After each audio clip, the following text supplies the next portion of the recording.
everybody, it's Chrissy. It's another line is Wootini here with another Gay Gamer video podcast for you. This week I went to the movies and I saw The Running Man. I saw it in IMAX because I have AMC A-list, so why not see it on as big a screen as possible? Not that it was filmed for IMAX or anything, but, you know, big screen, better screen. It was fine. It was good. It is more faithful to the book, which I haven't read since like the 80s. Way more faithful than the Schwarzenegger movie. But, you know, they obviously changed the ending because, you know, the ending of the book is much darker, so they have to give you a happy ending. I feel like it was too happy, but that's just me. It almost felt like there was one ending, and like there's a point in the movie where I'm like, I wonder if this was the original ending, and then they like made them tack on this extra stuff at the end to make it like more happy and cathartic and whatever. But I don't know. It's fine. I just feel like it just was a little disappointing because like I feel like it's meant to be, it's a chase, you know. He signs up for this game show where these hunters and ordinary citizens are out to kill him, and if he can survive, he wins a lot of money for his family and his sick daughter. But it's like, it's just sort of insane because it's like the whole thing is meant to be a chase. So like, yes, there's a lot of setup and whatever, but then once the chase begins, it should be like boom, and it should be edge of your seat, thrilling, exciting, nonstop action, and it's not. It keeps like pausing, and so I never felt like it really built up a lot of momentum. Like some scenes are great, other scenes are yawn.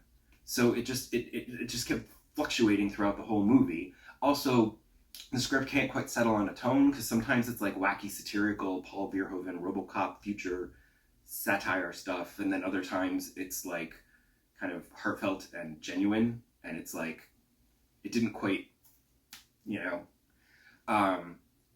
But it was entertaining enough. It's fine.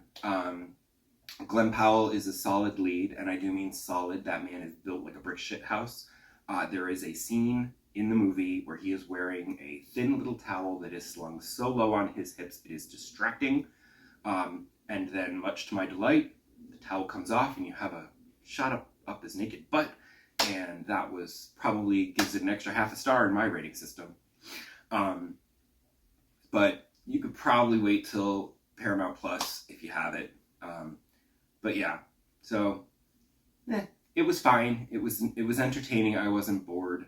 I was just disappointed. I felt like it could have been better. It was also kind of long, so I'm wondering if maybe they like trimmed out like a good 20 to 30 minutes. Maybe you'd have a tighter movie and it would move a little better. But what do I know? I'm not a filmmaker. I don't work in Hollywood. I work in Brooklyn. As for games, I have just been plugging away at everything, plugging away at Disney, trying to boost, you know, Lumiere and Cogsworth friendship. The problem is I totally thought that we were at the end of the Star Path, but when I went and did those 3 Star Path duties, that was not enough to buy the house, and I'm like, fuck, and I look, and there's still yet another, so this coming Wednesday will be 3 more, and I think that is definitely the last 3 Star Path duties that I gotta do. They'll probably be super easy. I'll do them in 5 minutes, and then I can end this whole nonsense. But then the next one's gonna start. They'll probably wait until after Thanksgiving, but we'll see.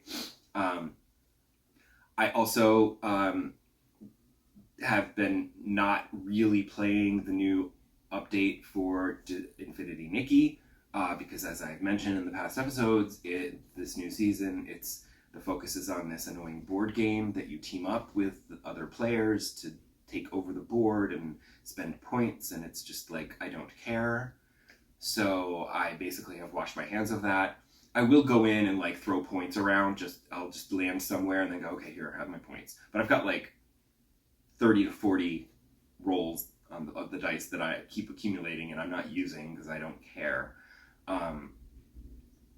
And I did all the side quests, and I'm just like, I don't care. So I ended up actually at one point, I went around and I went back to the my home, to do some home stuff to gain some points so I could upgrade my home abilities, because I needed to upgrade my construction ability one more point so that I could get the next furniture catalog, because one of the things that I enjoy doing is just running around Wishfield and going into the different buildings to find these pieces of furniture in the catalog, and then you take a picture of them, and then it unlocks it in the catalog so you can craft it. And it's collecting, so it scratches that itch for me, that gaming itch. So I run around and do this, and I unlocked the third catalog, and immediately just went around and in like no time at all had filled up that whole page. But not that I ever go and craft any of this furniture I'm unlocking, but I like collecting it so that I could if I wanted to, you know. It's just something to do. The other thing that I did was they added in this last update, they did add a new main story quest. Like it's a permanent main story quest. It doesn't go away with the season. And I was like, oh, maybe I'll just do that. Unfortunately, there wasn't much to it. There's these explorers who had come from Itzaland, which every time I hear that, I just think it's a me, Mario. But they have all these artifacts from Itzaland, and they go to do this auction at the Bibcoon Chuckle Club. So you go to that, and then there's this big vase, and on the vase, in the ancient decorations, there's a girl and a cat, and everyone's like, oh my god, that's Nikki and Momo, how is that possible? And they're like, I don't know. And then Nikki has like this weird vision of some new area with like these mushroom people and stuff, and it's really quick flashes, and I'm just like, oh, cool. And then you talk to the explorers, and then Dada's like, hey, I have to talk to you. And she's like, yeah, there's this place called Litzaland, and it was very dangerous, but now it's like safer, and it's opened back up, and you get there through the abandoned district, and blah, blah, blah, and here's how you get there. And there's a temporary stylist guild there now, and you can check it out. And I'm like, oh, cool, there's a new region to explore. And I got all excited, and then as soon as you finish that conversation with Dada, it's to be continued. And I was like, fuck you, Nikki. So I was like, okay, fine, but it's coming at some point. So this was just a tease, which I thought was rude. But I did see on the website, it is coming. The next update to Infinity Nikki is going to be 2.0, and it will include Itzaland, which is like this whole new region to explore, and all new gameplay elements. And you can apparently like make yourself giant, and you have a bow and arrow. Kind of looks a little Assassin's Creed-y to me. But yeah, so I don't know when that's coming. They haven't said when that's coming, but I look forward to having a new region to explore, because that'll be something to do. That'll probably suck up a good amount of time. We'll see how much content there is. But the other thing that concerns me, though, is in reading all of the stuff with this new update, they're also, in addition to the new gameplay stuff like the bow and the arrow and the growing and all these other powers that you'll have in Itzaland, they're changing the control scheme, the button mapping layout and everything. So certain things are going to do, certain buttons will now do different things.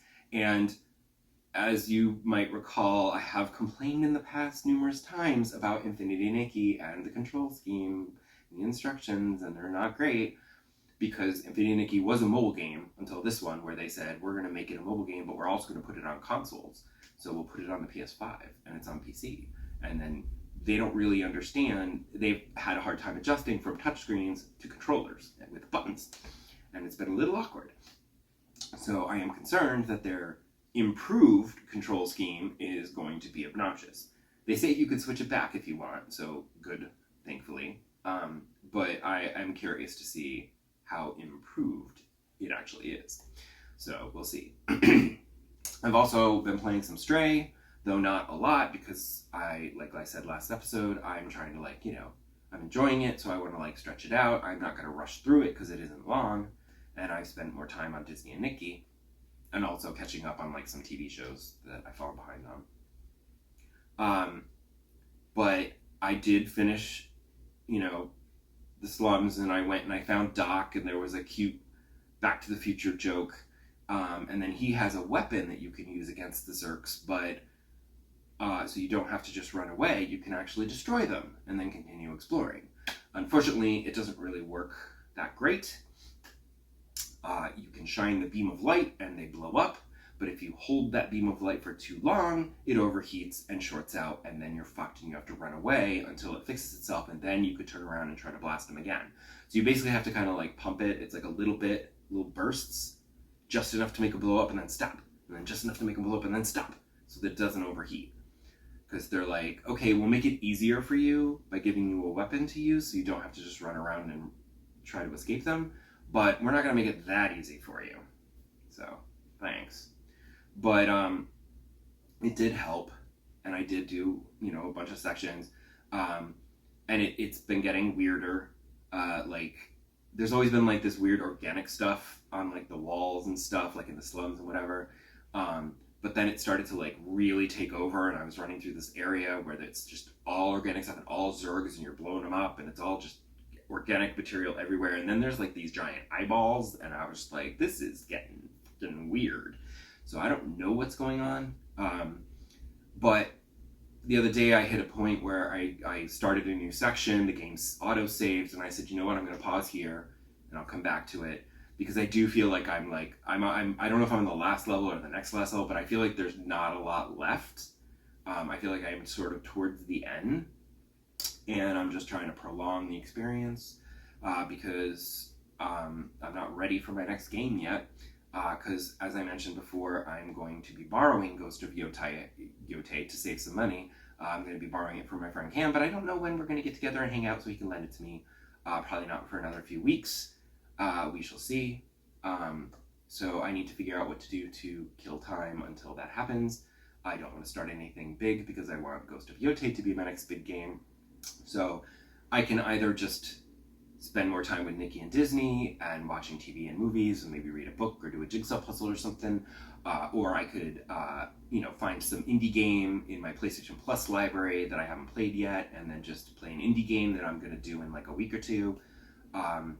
Or I also thought I could also go through and like try like random games and just try them, like racing games or platformer stuff that I would never actually play all the way through, and just play it for like a few days and then delete it, just to experience a bunch of different games all at once. We shall see. I don't know. So I expect I will have finished Stray by the next episode. So come back and find out what I thought of Stray, and what I am doing to kill time until Ghost of Yotei. See you then. Bye!